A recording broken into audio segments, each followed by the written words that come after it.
I'll explain it. I like these intros where they're just not like scripted intros. And I don't Yeah. know what, like, if there's a metric thing there, I don't know what that means, but I like where they're just kind of unscripted, where we just jump right in the conversation.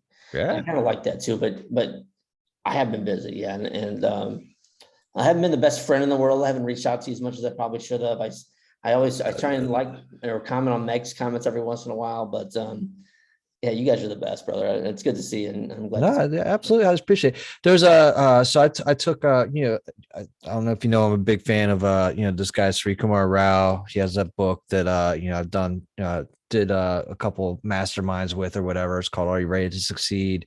I took his course last year, in person course. It's in called Creative. person. Yeah, yeah. Not in person. Unfortunately, it was still Zoom tastic. Okay, all right. But it was still with real live people. It wasn't all pre-recorded shit, right? Yeah, And one of the guys in there, first of all, these are all like top notch, like CEOs, like movers and shakers, like people. yeah. I was like, what am I doing in here? One of these, like Tim Collins says, one of these not like the others. Well, look, I mean, I guess if you're going to be the voice of a generation, you gotta show up. Exactly. That's what they say, right? Like, 80% of it's showing up. And that's really, I mean, it's so true. These people that I just showed up, Yeah. crash the party, do whatever. But so one of the guys in there, this guy's first, I'll use this first. I don't think I can use anybody's name, so never mind. I won't use anybody's name. But I actually met some really other people, amazing people in there. But he said, he goes, if you're gonna introduce me, please don't do the bio thing. Please don't do a standard bio. Introduce me. Like, how did we connect? How do we know each other? And do that introduction. And so I try to do that. I've taken that to heart, and I try to do that as often as I could. So if we were going to do that right now, how would you do it? Yeah, it's a great question. Welcome to the Positive Side Podcast. First of all, yeah, Brandon Handley, the show Voice of a Generation, and we met the first time at the Sam Crowley event, and I believe it was Cincinnati, I think, wasn't it? Yeah, yep. We met in person there. We'd already met. We'd already connected online, because I think you were like my first or second. You might have been my very first. Well, thank you. Fatherhood for the Rest of Us podcast, and I always laugh at like what a shit show that was, because we couldn't figure out how to record like online, right? Yeah, like, so you recorded on your side, I recorded the audio on my side, and then it spent about 4 hours like syncing it up like over like on Audacity.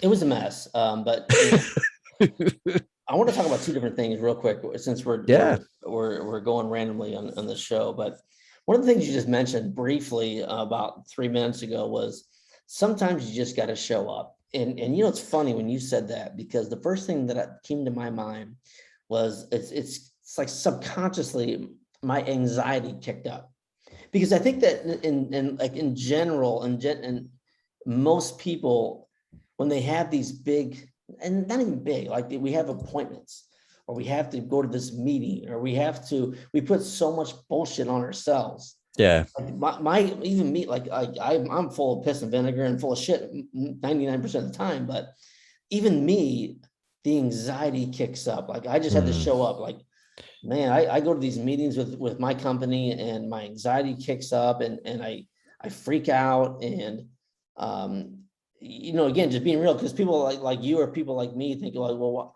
why would you freak out? Because you've got all this, you're so confident, and you've got this personality, but behind all that shit is like this vulnerable, anxiety-ridden, like, normal dude. So everything, all the stuff that led up to it. And I think let's segue this too, Jeremy, into, it is Mental Health Month, right? Like, I mean, so behind like the facade, right behind, that's called in Greek, the persona, behind the persona, which is the mask, right, that you speak out of. And that's what a persona is. So we've donned these personas when we go to these events, but behind that is the actor, right? Behind that is the actor. So we get in there, we know our lines, we know, like, there's some things we can't say in front of our boss, right?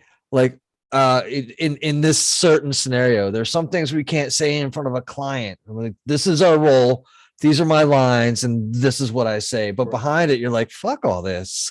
You're like, why do I buy? And like at the same time, you're like, you're putting all this pressure on you to get it right.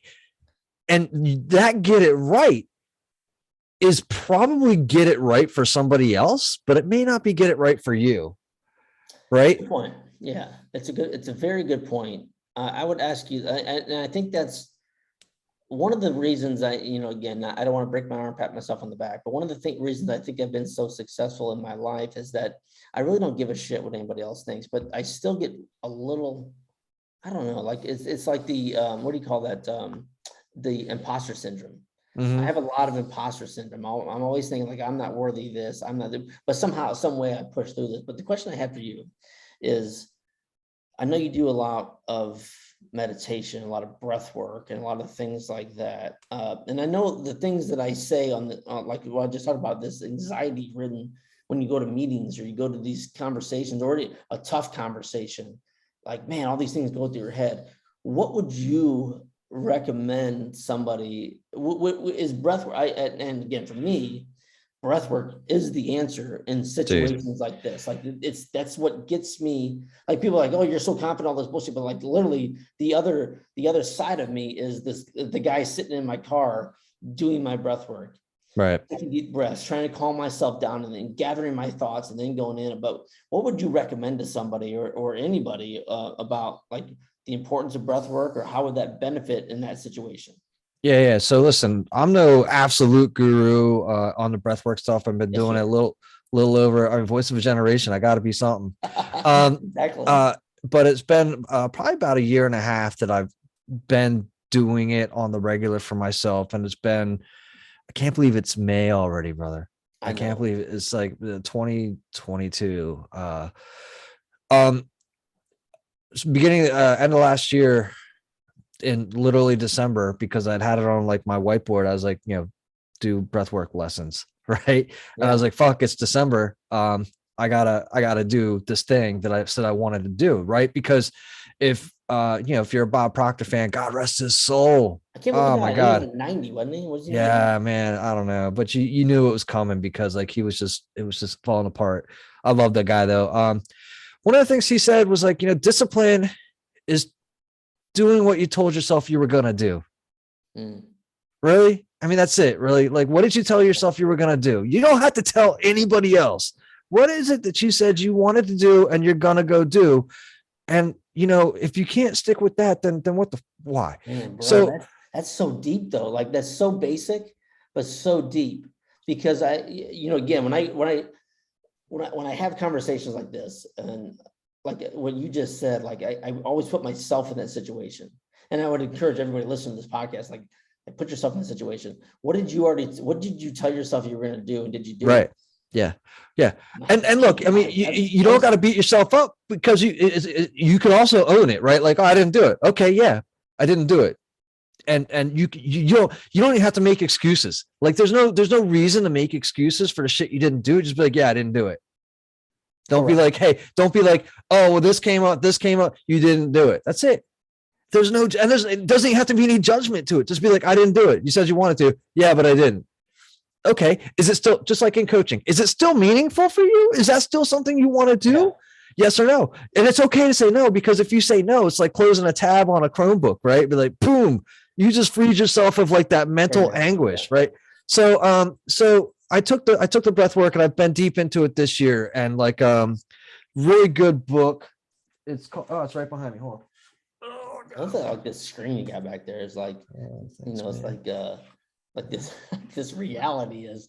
I know the reality is not what I see. There's more to it than behind you.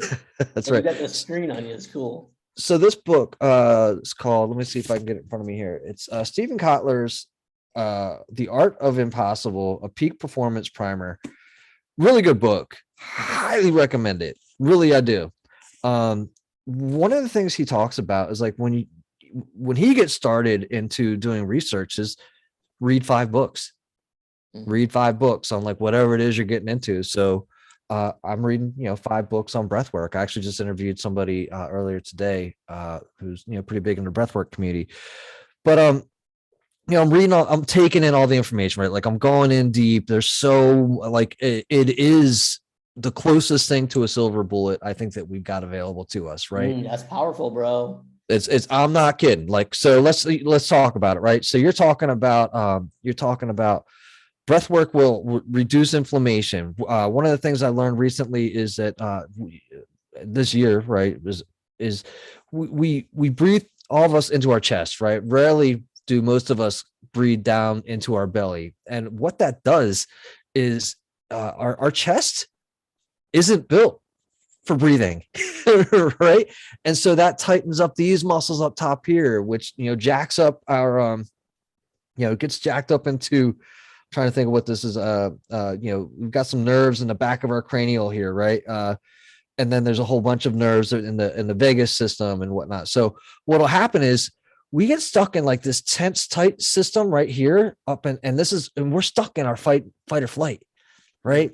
We get stuck. You're literally stuck in fight or flight, and not on purpose. It's like accidental. So like you've got so much tension up here, almost just from the way that you've been breathing, that like it's just, you're ready to snap at any time. Things are tight, things are tense. If you get migraines, it's because all you do is breathe into your chest. It happens from how we sit. Look, I mean, I can tell you from like my 20s in office work, slouch, dude. I never sat up, right? Slouch. I get in my seat, I slouch back. Sure. Terrible for you to breathe, because that eliminates your ability to breathe from your diaphragm, which means, again, you're breathing up into your chest, and you're sticking yourself accidentally into kind of like a fight or flight, right? You breathe through your nose or your mouth? Oh, dude, yeah. Listen, I got that other book too, James Nestor. That's a great book called Breath. Yeah, you got it. Yeah, anybody who hasn't checked that book out, you got to. I listened to it twice and bought it. I forget the guy's name. James Nestor. James Nestor. Yeah, that's a great book. Yeah, it's so like much from that, just from breathing, because it, like if I was getting sick or something, like like those are the little things. The air flows through your nose slower, so you absorb more oxygen, so you feel better, versus them breathing it out through your mouth. And there's more. I mean, the description that he lays out in that book, is, I mean, it's for me, it was alarming. I kept myself still to this day, like breathing my mouth, and I'm like, oh shit, right, it's in my nose, and then you're literally oxidizing yourself, right? You're literally oxidizing yourself. 100%. It makes a huge difference. Yeah, so super powerful book. Definitely breathe more through the nose now than I did before. So what we found though, right, is that so now, like, you've been breathing in your chest, you're tight as hell up here, your vagus nerve and everything is stuck. Your autonomic nervous system is stuck in fight or flight. So it makes tons of sense, if you're going to talk to anybody, your first reaction is anxiety, because you're like locked in there, right? I don't know if you've ever gotten dry needling done on your muscles, or if you ever gotten acupuncture. Well, what happens is your fiber, your fibrous tissues over, your muscles, they get locked in, right? And they'll take a needle and they'll just poke it, because it gets stuck. It gets stuck, and it's got an on or off, right, electrical signal, and they'll stick a needle in there, and that unlocks it, and you literally vibrate. You feel it like just shudder out, right? Same thing with your system, right? You're stuck in this system. So what you want to do is you just start breathing into the belly as much as you can, right? Like Dan Brulet's another breathwork master, been doing it for like 40 plus years. He recommends, and this is, I think, the easiest thing for anybody to do, 5 minutes at a time, right as soon as you wake up. Breathe in 5 seconds into the belly. And that's almost like you breathe into the belly and let it slowly raise up to your chest. And as you raise up to your chest, you're not raising and puffing your chest out to the front either. Little known fact is your lung muscles, your breathing muscles, they're in your back. They're in your back, right? So let it kind of come up your back and to the sides, right? Because the diaphragm doesn't go like this, right? Doesn't push back and forth. It goes up and down and to the sides, right? And so when you do that for 5 seconds in, 5 seconds out, slow, fill in, breathe out. You can breathe out through your mouth, no problem. Breathe out through your mouth, through your nose. 5 seconds, both sides, 5 minutes at a time in the morning, right before lunch, or like a meeting, like you're talking about going into a meeting, Sure, and yeah. like right before you go to sleep. And if you can squeeze in another 5 minutes somewhere else, like 20 minutes out of the day, over time, you're going to find results, right? That's it. If you did nothing, if you did nothing else, that will change your life, right? Yeah. So the other piece is this is like the meditation stuff, right? When you meditate, Jeremy, is it super easy for you? Do you just get like a clear mind, or is it still like a bunch of stuff happening in your mind? Well, it's always a bunch of stuff happening because I've got so many things going on. But what happens is when I start to meditate, when I get into the zone, I'm like, okay, this is where I'm going to be intentional about this. But to be real, they both go so hand in hand, breathing and meditation. Like for me, the breathing comes first. Then I get into a little bit of a Zen meditation, but all the things start flying at me a million miles an hour.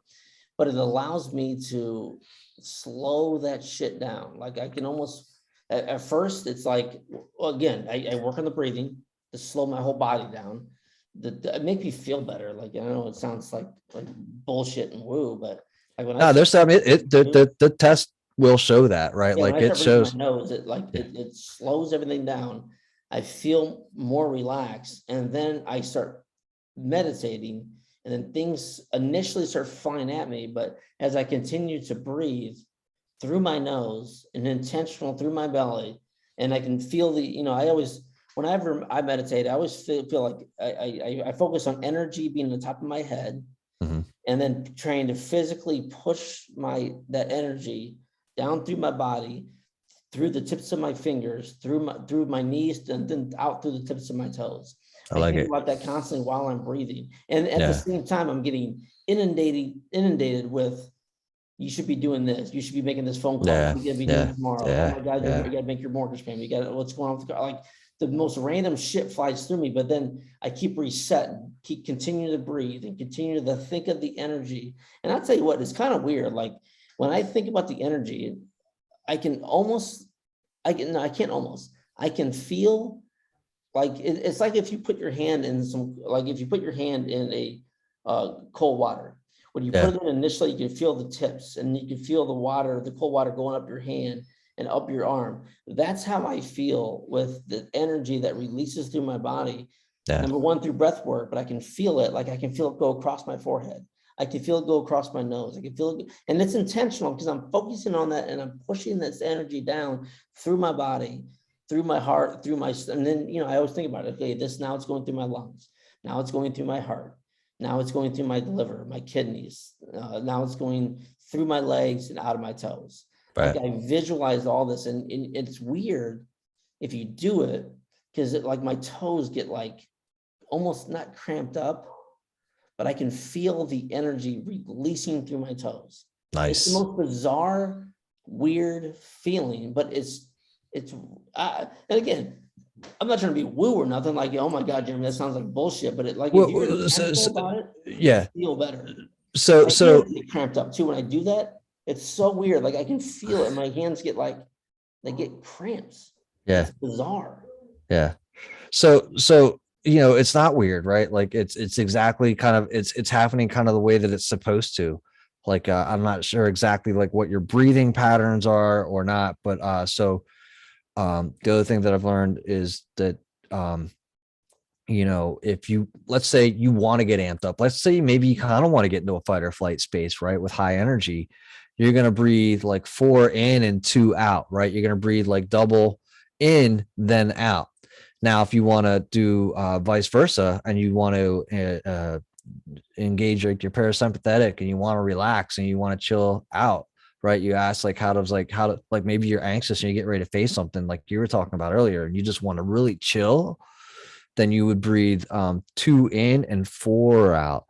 double the length of the exhalation. So when you exhale longer than you inhale, you're engaging your parasympathetic, right? And you have control of not just your physiology, like your physical, but your psychology, your body. You're literally changing your body chemistry by doing this. And then, there's, I'm sure you've seen the heart math and body and mind coherence, right? Heart and mind coherence, big thing.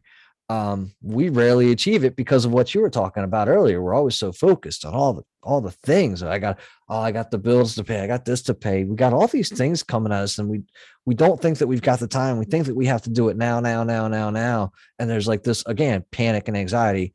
Well, if you breathe in for 4 and out for 4, you are bringing yourself into coherence, man. You're getting yourself into a state where you are both energized and relaxed, right? And it shows like on the heart math coherence and charts, you'll see like your brain waves, and you'll see your heart, and everything all linked together, right? Whereas if you're engaging your sympathetic and you're in fight or flight, it's jagged here, and it's just it's not, there's no unison.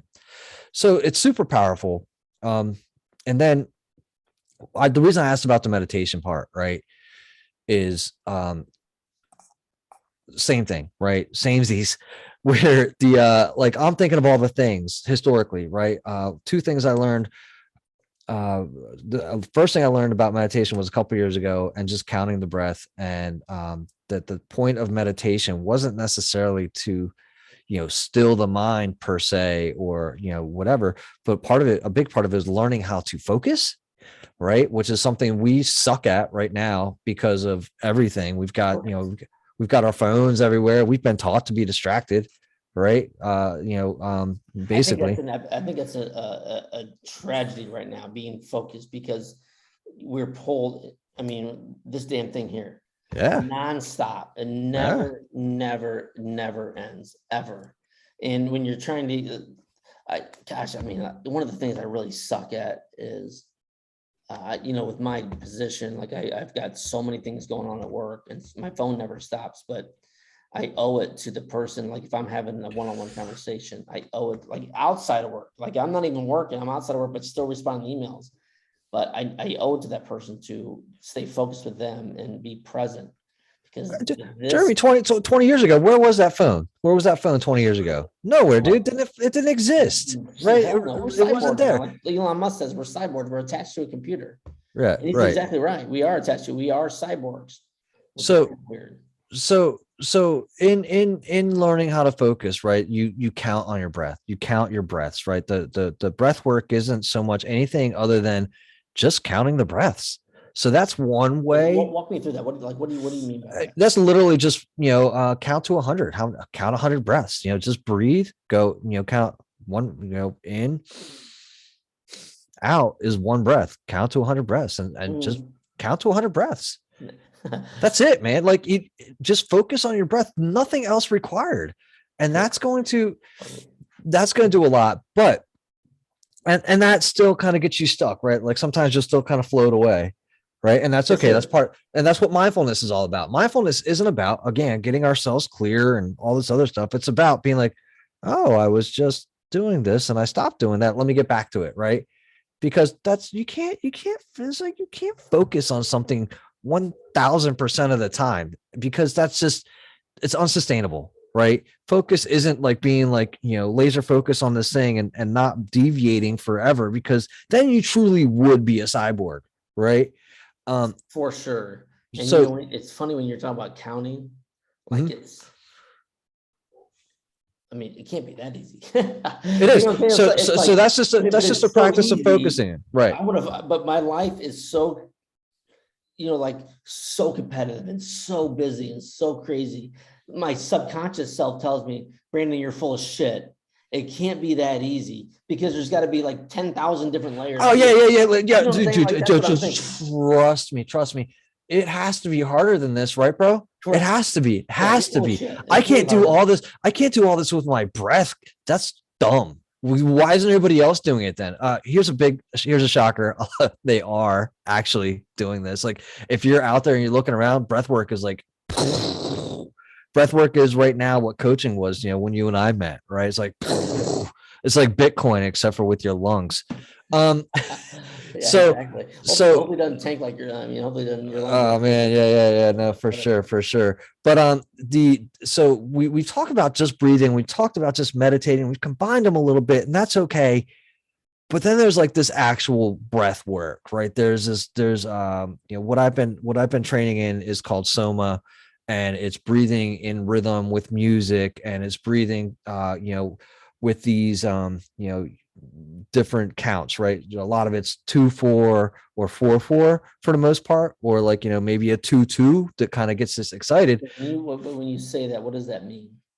All right, so we'll be getting on there, and like your favorite, like kind of like EDM or electronic music's playing like at like a 180 to 120 beats per minute, right? And we start breathing to the beat, right? So we go in 1 2 3 4, out 2 3 4 to the beat, and you're just breathing at that cadence for about 4 to 5 minutes. And during that time, we're setting intentions, we're walking through visualizations, we're saying, hey, feel the energy building up in you, visualize XYZ, visualize yourself as already having it. Because the other thing that we're doing is you're getting yourself into one of the whichever one of the brain waves that is similar to hypnosis, right? We're working our way into like almost a self-hypnosis, right? Yeah. So whatever we're trying to do, and when we're counting our breaths, when we're breathing in beat, and we're paying attention, we're doing all this consciously, our mind, our prefrontal cortex can really only take in about 4 things it can pay attention to at any one given time, right? And that's also the gatekeeper, right? Like our prefrontal cortex is like, none shall pass. Yeah. I don't believe you. This is bullshit, right? This guy's busy. Right. So now we've got it all distracted with the breath work, with the things that we're doing, and the things that we're commanding it to do, the intentions that we're sending to it, all this other stuff that we're sending to it. It's getting in, it's bypassing that, it's going to the subconscious, you're building, blocks in your subconscious. So it's like affirmations on steroids. It's like meditation on steroids, because now after we've been doing this breathing for a little bit, I'm not sure if you've done any Wim Hof breathing. There's going to be, so there's going to be a breath hold retention. Okay. And it's in this breath hold retention, what you've just done, you've got your heart and mind in coherence. You've disengaged your sympathetic nervous system, and now you're in your parasympathetic, you're relaxed, and you hold your breath for as long as you can. And it's in this space. And if you're Tibetan Buddhism calls this like Bardo states, right? It's in this space where that's like, you're like, whoa, yeah. Like this is what meditation should be like, right? Yeah. You're like, this is I just shot in the space, basically, right?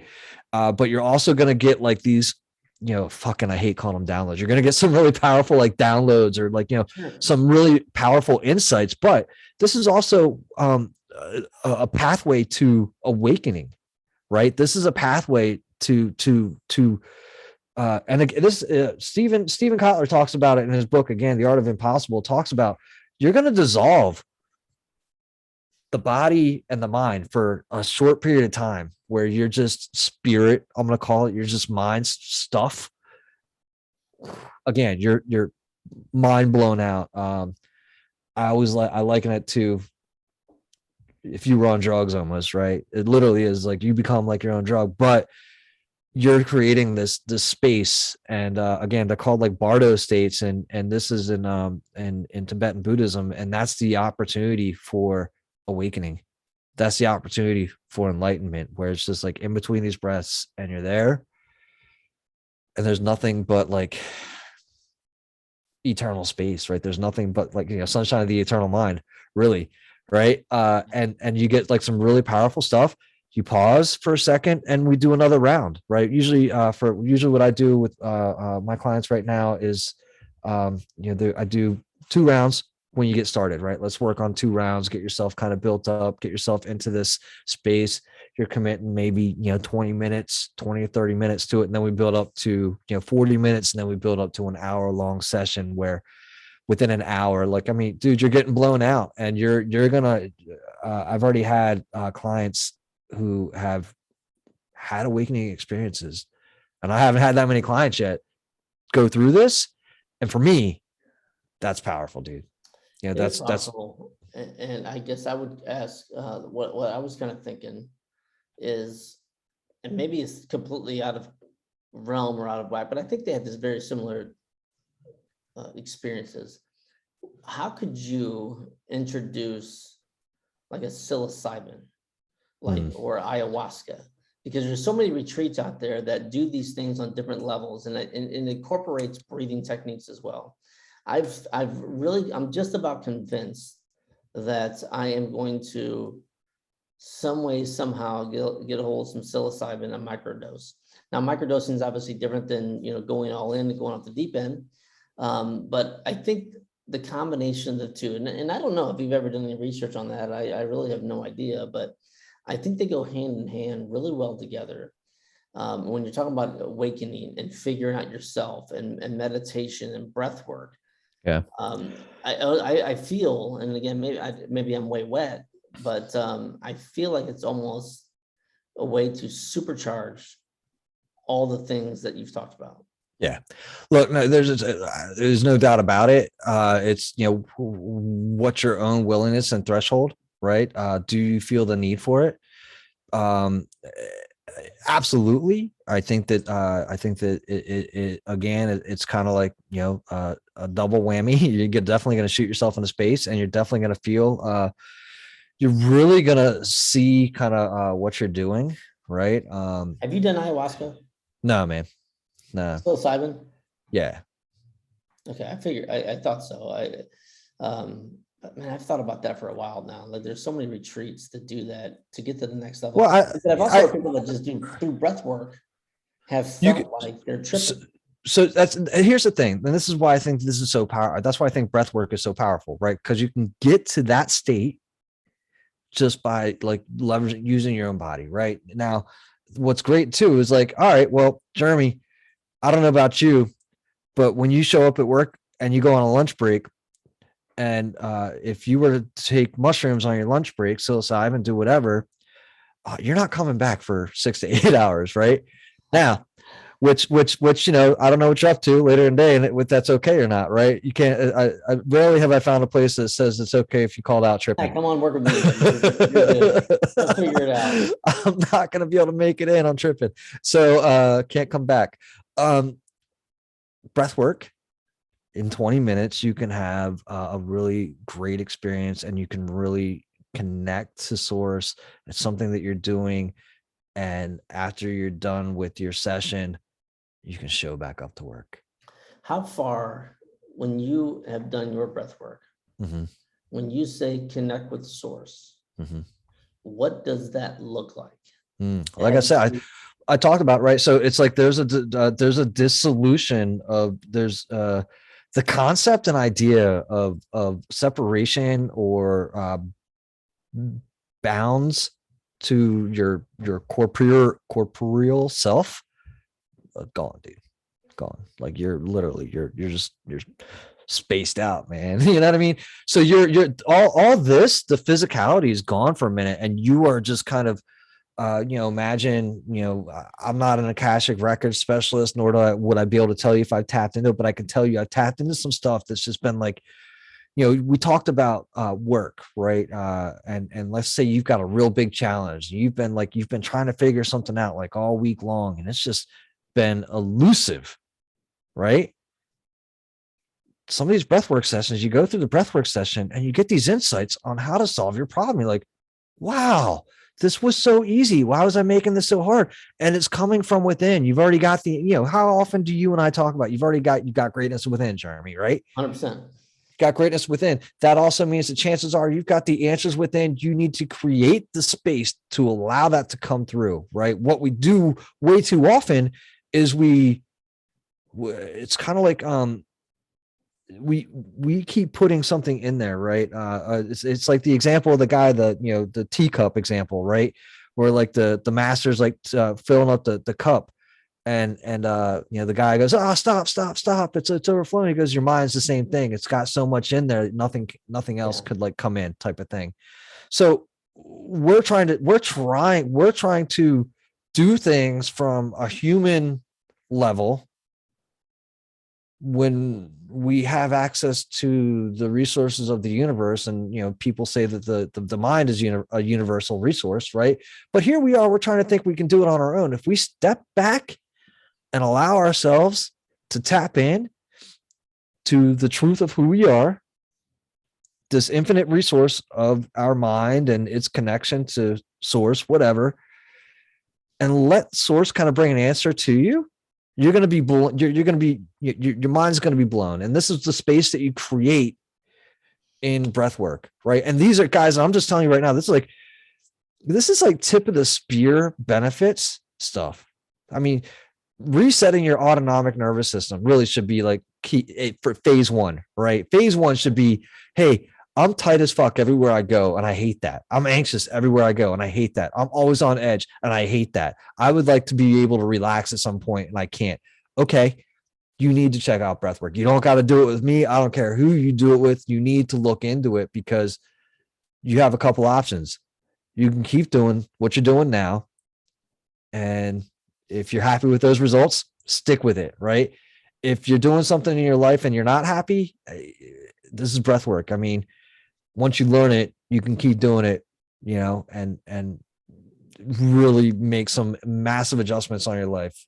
You can, and you, like I said earlier, you can feel the stress just melting away. Melting. It's kind of and I use that term melting because that's literally how it feels. That's literally how it feels. It's bizarre. Random question. You were talking about the universe. Mm-hmm. I had this thought today. I have it often, and just for some reason it came to my mind today, and I thought about the universe, like the actual physical universe. Typically, when I think of the universe, I'm interested for your perspective. But again, this really doesn't have anything to do with what we were talking about, but I enjoy your perspective, and I would like to hear it. We talk about the universe as a very linear. Is it lineal? Like if I look at the planets, linear, yeah. Yeah. So I look at the planets are all lined up in a row, and they're spinning around.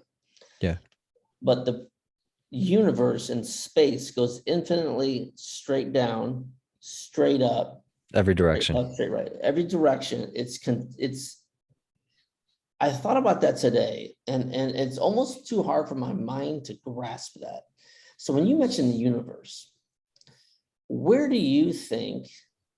I mean, again, we talk about breath work and being one with the source, and we talk about, we've talked about in this podcast multiple times about a higher power, a God.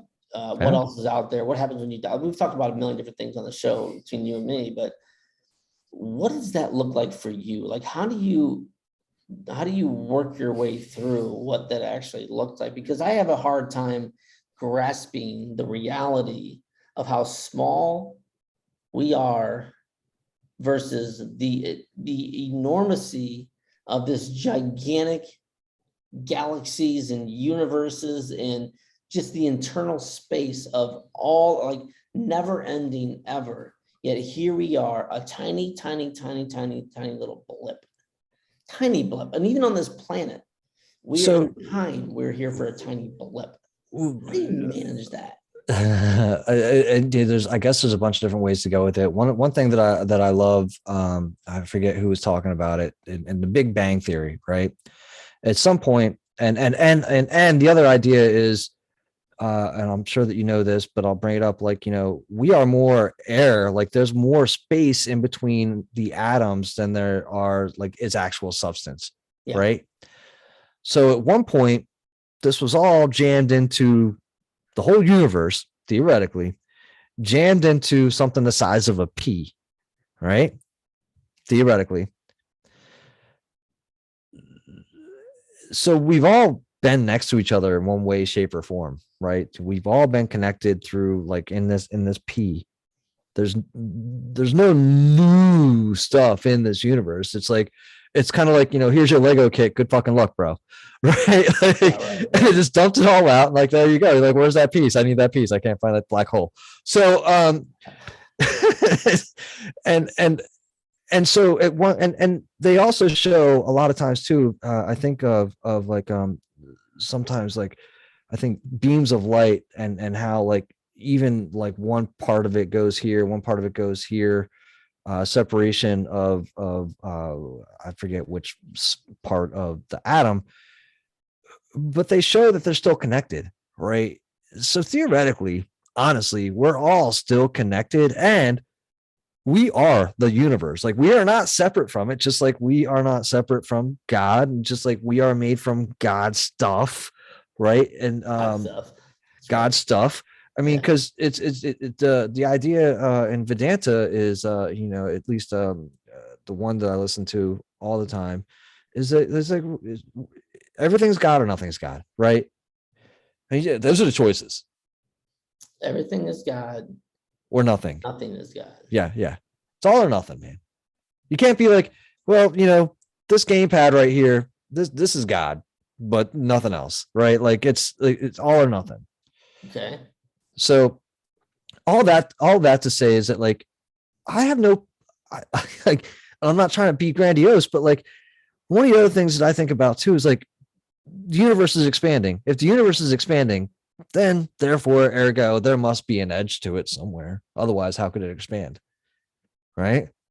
So when we do visualizations, like? I mean, like what? Well, we are on the edge of creation. Well, I mean, if in literal terms, if the universe is ever expanding, like then it must have an edge. There has to be an edge. What is on the other side of the edge? We are creating it. I don't know what that means. Okay, well, we are everything. If we're creating planet, solar system, we're just creating, right? We're adding into that. Just stuff, God stuff. God stuff. It's bizarre, like thinking about so I have thought about it again. Like, so when I think about it, I think about being like on the edge of creation and literally surfing on that edge of the universe, right? Wherever those edges are, and surfing on that edge of creation as we create. I mean, if we are the universe, if we're a part of it, if we're God stuff, then it shouldn't be. And we know that we're unlimited. Our mind is the fastest thing available. It's faster than light, and it can go to the edges of the universe just like that. What is there to stop us from going to the edges of the universe right now? Mentally, right? Yeah, I get that. I mean, listen, man, and I could be, I'm happy with that explanation. I'm sure there's somebody's going to be like, dude, you can't comprehend the universe is much bigger than that. I don't care. I'm good with what I got. I guess that's a good point too. I mean, I guess but that falls back into like a religious tone where you just have to have faith. I mean, if I'm good with my faith, that I can't, I'm going to go ahead and you're really actually not dealing on faith, and religion is so there's multiple levels of understanding in religion. I think we talked about this before, right? What you've been taught isn't necessarily what you know. Right? So if you go back and you take a look at some concepts in there, in every religion, they're going to land you just about the same ideas and concepts into like who you truly are and like kind of what you are going to experience as a human, right? And if you go through and you read all this stuff and you're like, that's exactly what happened to me. Oh, wow. It does feel like I'm melting, Jeremy. It does feel like it's melting away. Oh, I do feel like things are unfolding in front of me. It's the same type of faith, mustard seed faith, right? Where the mustard seed's faith isn't so much that against adversity, it's like, I was put here to be a mustard seed and there's nothing else, right? Your faith should be, I was put here to be a human and nothing else, right? Like it's going to unfold. It's going to unfold exactly the way it's supposed to for you. And your version of unfolding is going to look different than my own version, but the signals are there, right? It's all like, I mean, there's way too many studies which are inclusive of religion that are just like, this is actually how the shit unfolds, right? We don't have some answers. We still don't have some answers yet. Like, Jeremy, you don't know how your life form really got started.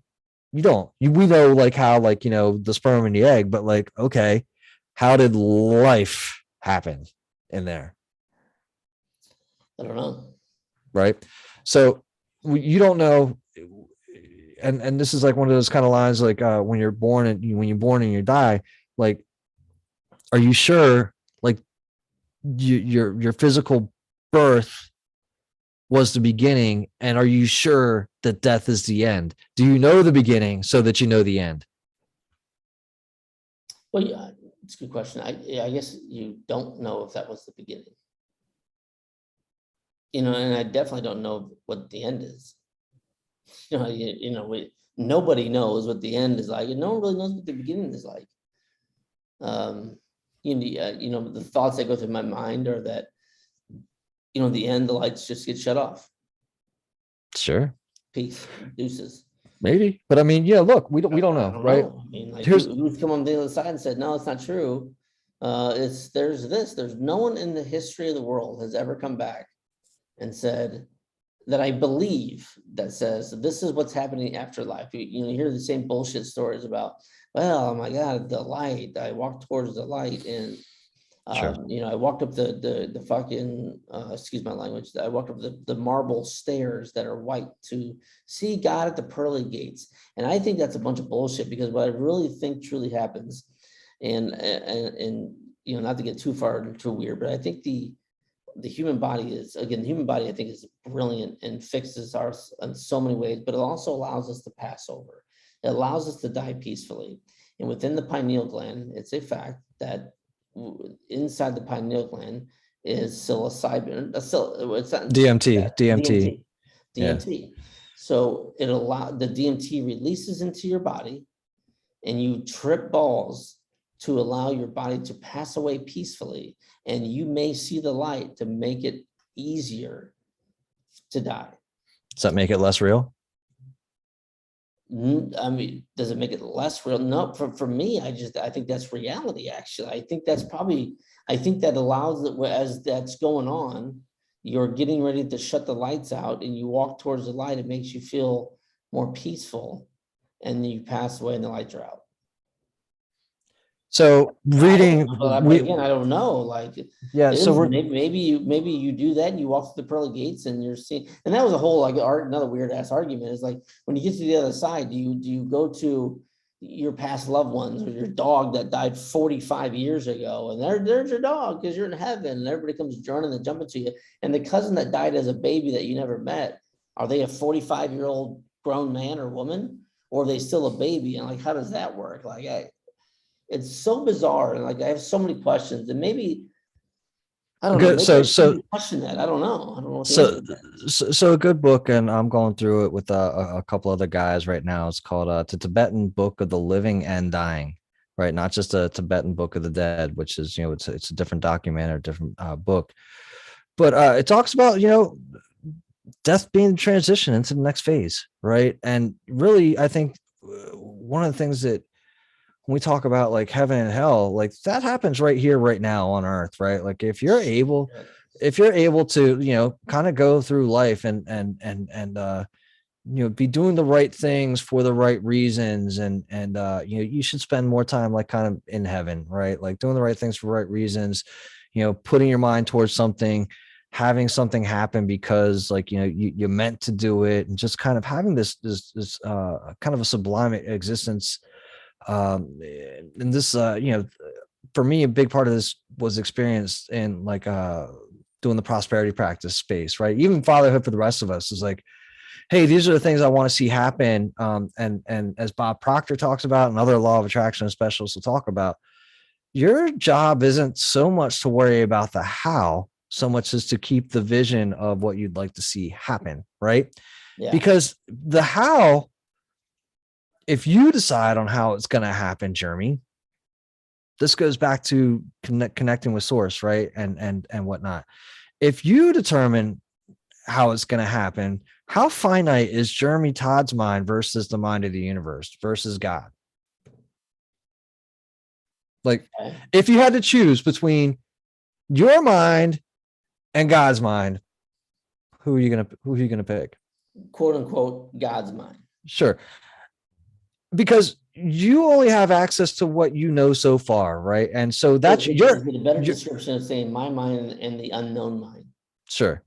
So the idea is like, be on the lookout for things that look like what you're looking for, right? Look for evidence of the things coming, right? So maybe, Abraham Hicks is you haven't listened to her for a while, but like she has some a good reference where she talks about, let's say you want a bunch of plates, Jeremy, like I want, plates to come into my life.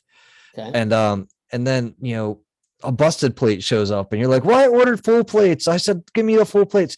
Well, it hasn't fully manifested yet. Like, so the broken plate showed up. That's just evidence of the thing on its way, right? It's kind of like, let's talk about, Marty McFly, right? Like when the picture begins to dissolve and then the picture like reappears, right? So it's the things are on the way and you got to let go of how it happens and just kind of let them be willing to receive. Right? Be just as willing to receive as you are to give, because we all want to be great givers, right, Jeremy? I want to give stuff, but where we are challenged is receiving, right? How good of a receiver are you?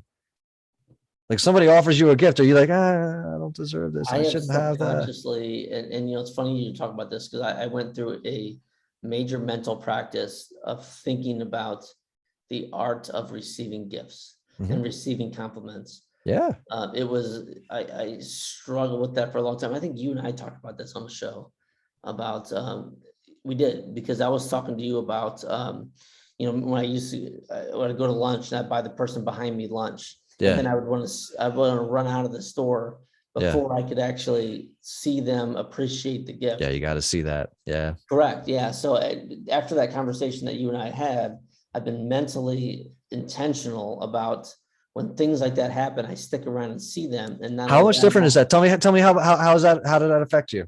Completely. Like I do it now consistently over and over and over. Like literally that changed my perspective. It changed a lot of things in my life. Like I do these things and I sit back and watch them. I also accept compliments a lot better. When someone says, Jeremy, you're doing a great job, and instead of saying, no, it's all right. It's, you know what, thank you. Yeah, it's easy. That, and like owning that, and man, that on the basic, that by itself, you take anything out of this whole podcast, you can just take that out, except right? I mean, well, you're doing two things there. What two things are you doing on today? Well, you know what? Thank you. I appreciate that. Not saying, it's this raggedy old thing I've had for a long time, and that's all right. No, I mean, like, thank you. I appreciate that. It makes a big difference. Yeah. Well, you're doing two things there, right? First, you're accepting it. And you're actually giving that person a gift. That's a great point. It's like, because if you don't accept it, it's like you're rejecting that gift.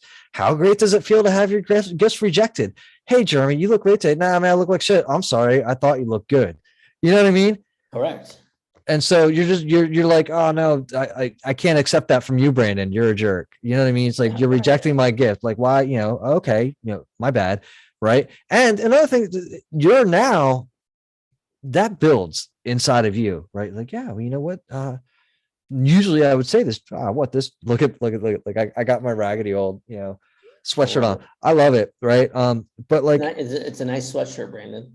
Thank you. I love it. I love the sweatshirt, but it also gives me an opportunity to be like, you know what? That's really, what is it about it? It gives you an opportunity to just kind of, and it's not like a pride thing. It's not like anything else. It gives you appreciate the moment. Yeah. Just appreciate that moment, man. And this also goes back to such a great book is the Science of Getting Rich, and the idea of the advancing man, advancing person, always leaves somebody feeling like they've been advanced in some way. And the easiest way to do that is if somebody gives you a compliment, thank them. They're going to feel better about themselves for doing that, right? You're going to feel better too, but always leave them with the impression of increase when they leave your presence. How often do we hear? It's not it's not what you said, it's how you made somebody feel. Correct.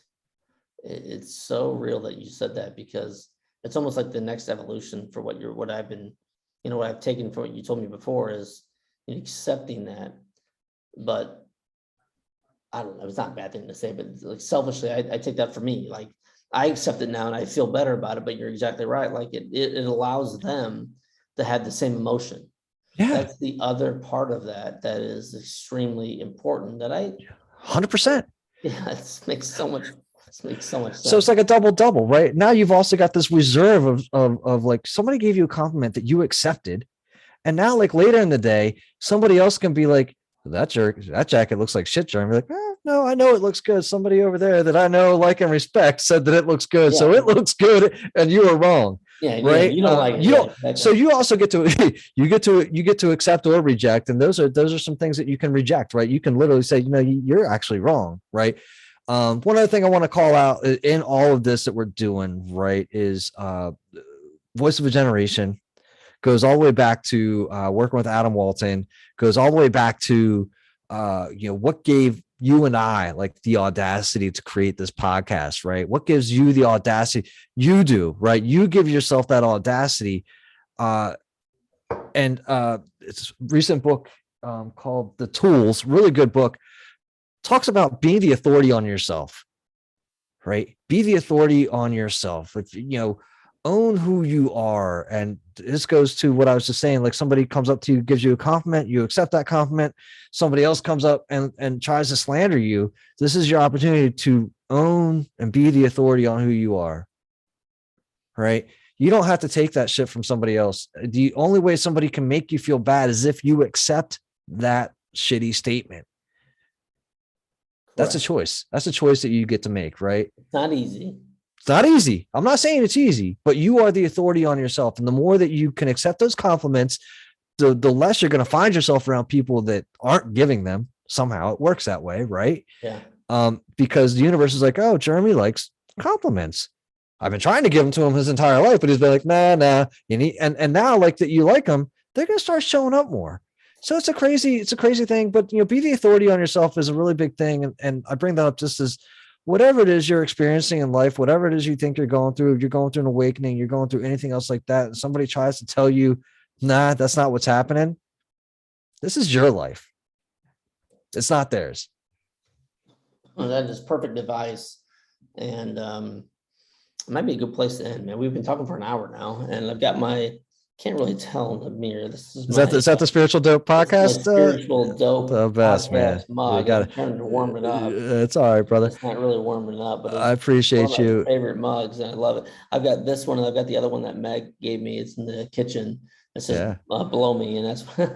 Well, so man, I appreciate you having me on. I know I've been so happy to watch you having the success that you've been having, and it's been so cool that So I have to go back and look. It's been 4, maybe 5 years now that we've had this relationship, and being able to have these conversations and grow together, but separately, right? Mm-hmm. You're growing in your way, I'm growing in my way, but we always kind of reconvene. You started the show a little bit. I don't know where you recorded it, but you said I could be a better friend and contact. Not at all, man. Like, this is one thing I think that friendship doesn't require is too much maintenance. Right. Like, you establish a friendship, and together you're friends. It doesn't mean that you need to go like my podcast twice.